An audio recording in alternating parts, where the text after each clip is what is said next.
Imagine você a Terra, o planeta nosso, a nossa casa, o planeta Terra. No princípio, você imagine esse planeta na escuridão.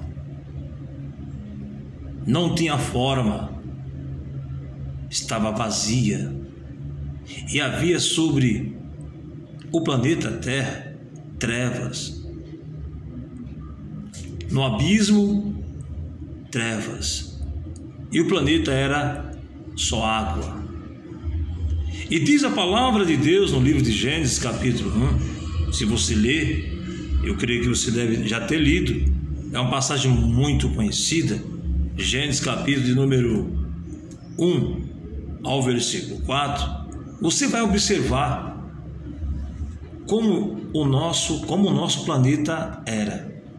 Assim eu imagino nós, quando nós não conhecíamos e não entendíamos a palavra de Deus, e o nosso sentido, nosso entendimento estava entenebrecido, não entendíamos. Quando você lia a Bíblia, você não entendia, porque faltava-nos entendimento, faltava luz para o nosso entendimento, porque a palavra de Deus é luz e lâmpada para os nossos olhos, para nos mostrar o nosso estado, o nosso caminho. É a palavra de Deus que nos revela, ela é luz, ela é lâmpada para nossos olhos e a nossa alma. Quando nós não tínhamos o entendimento da palavra, estávamos em trevas e éramos sem formas, não tinha forma alguma nós, digo espiritualmente, e éramos vazios, sentíamos solidão, uma tristeza profunda que o mundo produz para a morte. Já a tristeza, segundo Deus, produz arrependimento. É aquela quando você é disciplinado ou exortado, quando você vê a sua situação, você se entristece, o seu estado. Então imagina o nosso planeta sem forma e vazia.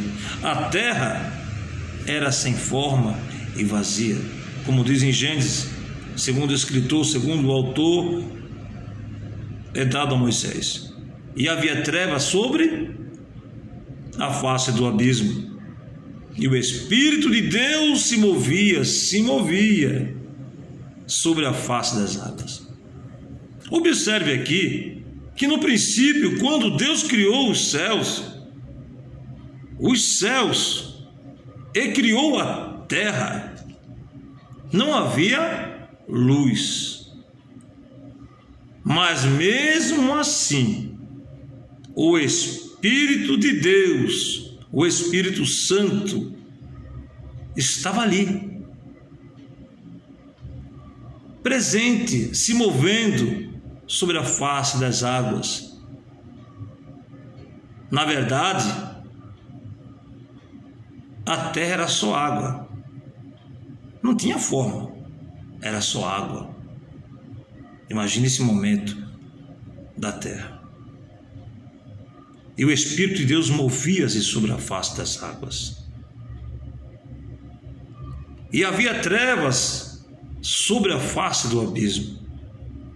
Nas profundezas dos oceanos daquela época, a escuridão, sem vida.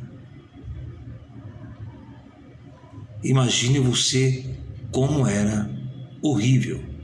Mas Deus criou os céus e criou a terra. E a terra até então estava desabitada, mas não desabitada porque o Espírito de Deus se movia sobre a face das águas. O planeta não tinha forma, estava vazia e a escuridão dominava. Mas Deus disse: haja luz. E viu Deus, quando a luz surgiu, viu que a luz era boa. No livro de Isaías, no capítulo 9, versículo 1 ao 2, está escrito: o profeta profetizou a respeito de Jesus quando apareceu aqui na terra. Isaías assim escreve: mas a terra que foi angustiada não será entenebrecida. Ele envelheceu, ou seja, não será mais humilhada, desprezível, vil. Ou seja, no princípio a terra não tinha forma, então era desprezível, era vil, sem forma, não tinha o que aparecer, só era água, e o Espírito de Deus movia sobre a face das águas. E aqui fala a respeito da época antes que Jesus viesse ao mundo. A terra estava na escuridão, jazia nas trevas do pecado, antes que o Senhor nosso Deus enviasse o seu Filho amado Jesus Cristo. E aqui Isaías diz: mas a terra que foi angustiada não será entenebrecida. Ele envelheceu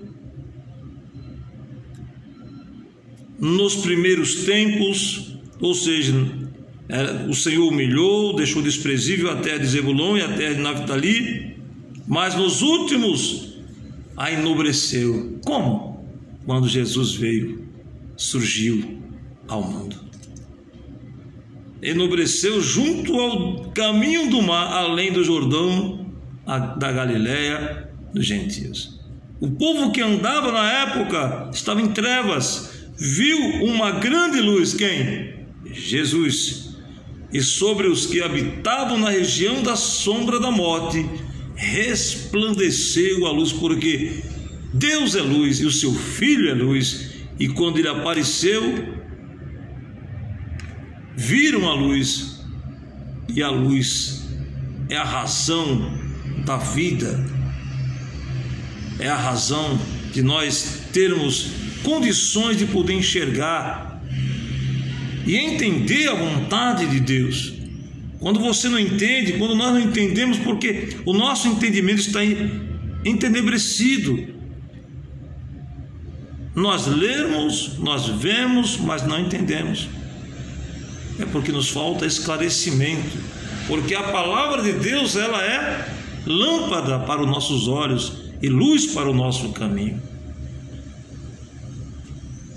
O povo daquela época, antes que o Senhor viesse ao mundo, Isaías já que dizia, já vaticinava, já profetizava como a terra de então estava.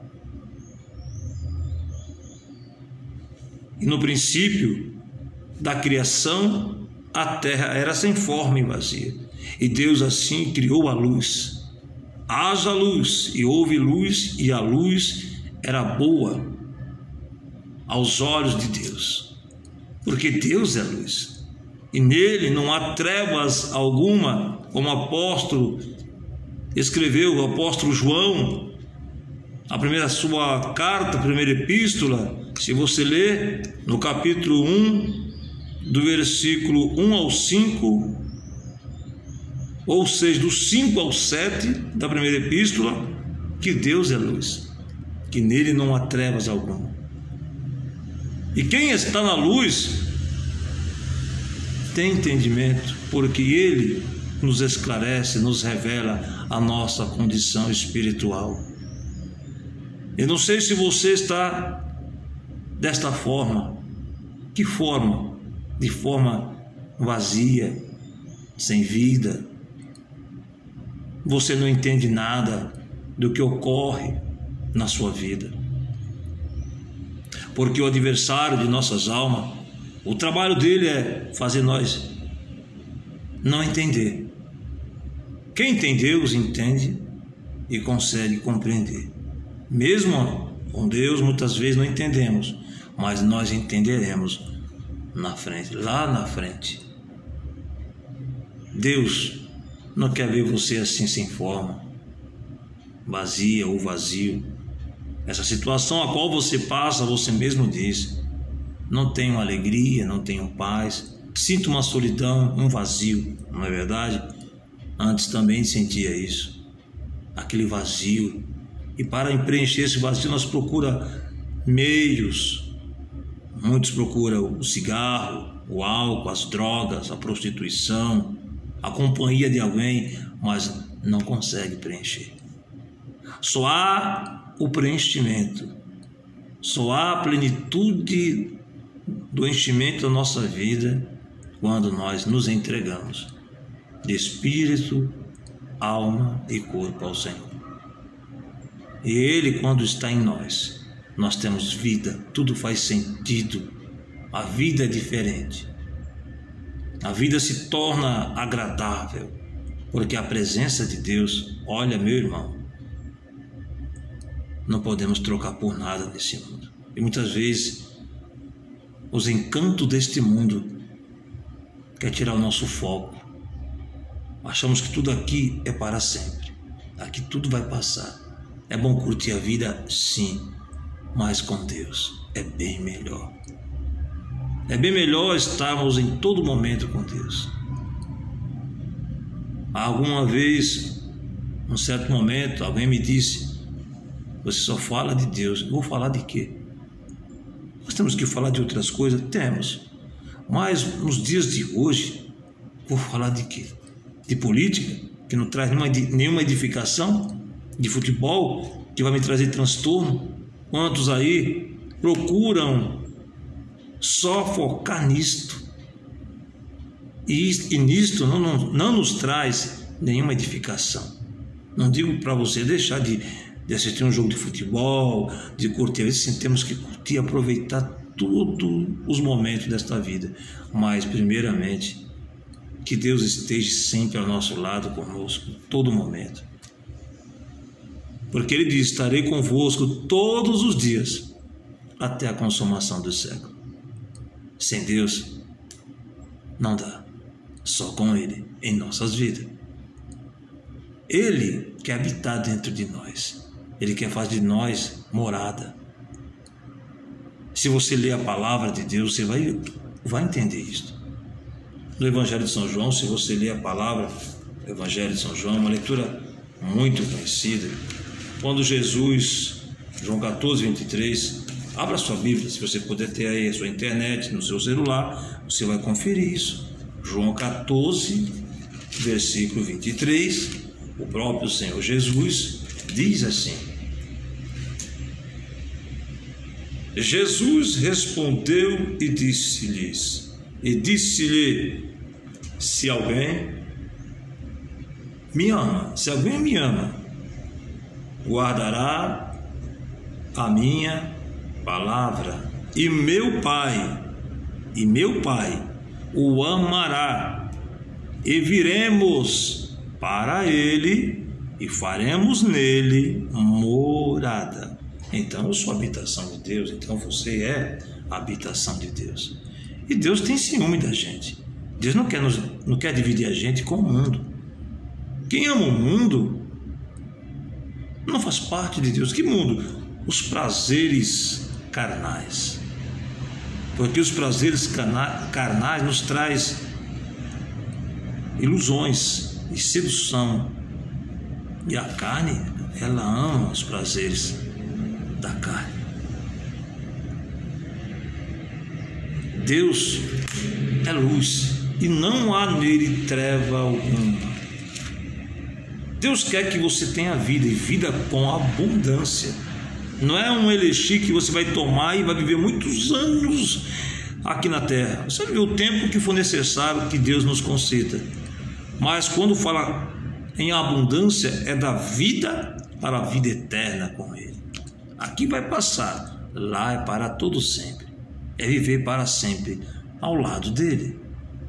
Muitos não querem partir, ninguém quer, nós não queremos, mas temos que pensar nisso, nas coisas que são de cima, não nas coisas que somente são de baixo aqui da terra. Temos que pensar nas coisas que são de cima. Alguém vai dizer: não, irmão, eu prefiro ficar por aqui, eu quero porque eu também quero, mas eu preciso primeiramente buscar as coisas que são de cima, e a sua justiça e as demais coisas o Senhor vai nos acrescentando. Tempo ao tempo Ele vai nos concedendo o que deseja nosso coração, porque nosso Deus é fiel. Ele cumprirá em nossas vidas os nossos sonhos, mas primeiramente Ele quer nos garantir a vida eterna. Ele quer nos garantir a salvação, a libertação da condenação eterna. É o que Ele quer para nós, como filhos de Deus. Meu irmão, os dias são maus, são difíceis, e muitas vezes nós somos surpreendidos pelo mal. E quando somos surpreendidos, aí nós nos apegamos mais, né? Nós nos chegamos mais perto. Mas quando isso não acontece, nós esquecemos um pouco e nos apegamos às coisas materiais. Eu vou contar para vocês, isso acontece comigo. Mas o que eu preciso fazer é não me apegar com as coisas da terra, porque aqui tudo vai passar, porque aqui nada é para sempre. O que é para sempre é estarmos com Deus aqui e quando Ele nos chamar. Meu irmão, Deus é fiel na tua vida, Ele vai cumprir. Não se preocupe com o dia de amanhã, porque o dia de amanhã, meu irmão, é verdade, pertence a Deus. Nós não sabemos se estaremos aqui amanhã, mas Deus o sabe, e Deus quer nos garantir a vitória e a vida eterna com Ele. Levante a sua cabeça. Isaías 60, versículo 1. Levanta-te e resplandece, porque já vem raiando a tua luz. Que haja luz, que a luz te ilumine, que te resplandeça. A palavra de Deus é luz, é lâmpada para os nossos olhos, para o nosso caminho. E conhecereis a verdade vos libertará. Libertará de quê? Das trevas, do engano, da mentira. E a palavra de Deus, ela é mais penetrante do que qualquer outra coisa, uma espada ou alguma coisa pontiaguda. Ela é muito mais penetrante. Ela vai até a divisão da alma e do espírito, das juntas e medulas, e vai lá diretamente para discernir o que está acontecendo lá dentro, se há vazio ou está com a presença de Deus. E Deus quer preencher esse vazio nesse dia de hoje. Ele quer tirar essa amargura, essa tristeza do teu coração. Então somente levanta-te e resplandece, porque o Senhor te diz: haja luz na tua vida. Um grande abraço, que Deus te abençoe e até mais uma próxima vez, em nome do Senhor Jesus. Deus te abençoe, meu irmão. Deus te abençoe, minha irmã. Deus é fiel. Amém?